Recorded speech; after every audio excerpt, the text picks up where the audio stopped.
So I just did the DPF delete on my Ram 1500 ecodiesel GDE off-road tune. This is just a quick little video. I know there's a few of them out there. I recommend watching them as well, but I just wanted to let some of you guys know that when taking off the DPF, I would definitely start with this flange that hooks up to the elbow of the turbo, just comes off the turbo. That's a 10 mil holding that on. My one was positioned in a horrible spot. Took me a while to get it off. I got everything off in about 4.5 hours, but yeah, this one was a bastard for me. Even trying to make it so I could wiggle it a bit to give me some more room. Undoing the bracket bolt here and the bolt up here.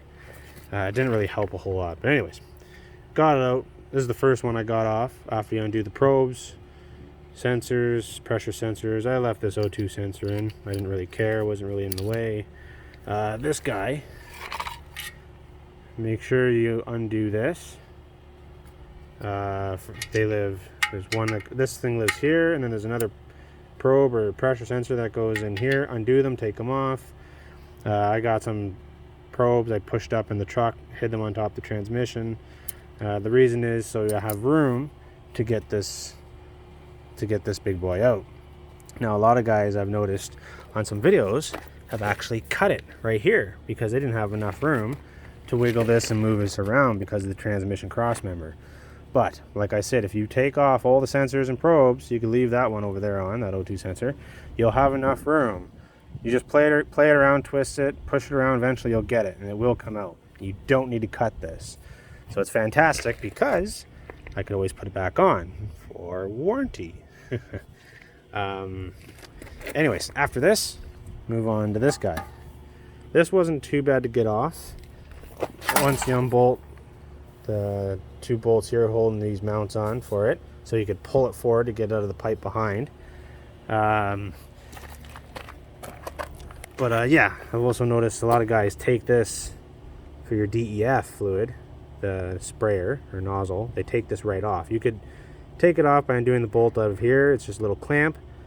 But I figured, why bother? I just leave it on the exhaust with it. One more piece to lose, right? So I just disconnected it here, disconnected at the back.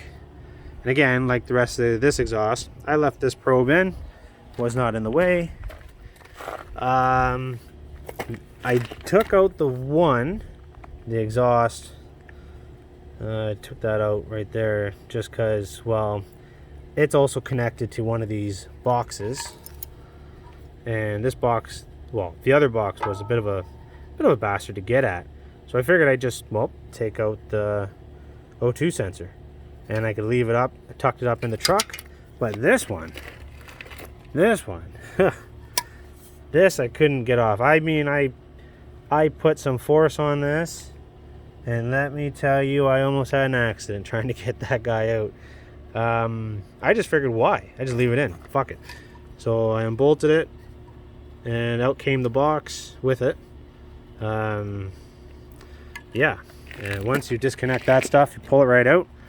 It's actually pretty easy to get that part out. But just remember, before you start pulling on any of this stuff, double check, look for sensors. Because I know there's 2 sensors that are close to the transmission, going back to the initial, I guess this is the DPF part up here, but there's 2 more sensors. I don't know if they're on the back of this, but they're kind of hard to get at. Again, just undo the probes, let them dangle, and you can get them after or whatever. Just remember, unbolt everything first before you start tugging and prying, and it should come out. It took me about 4.5 hours. I watched whatever videos were out there, but yeah, good luck and have fun with this 10 mil.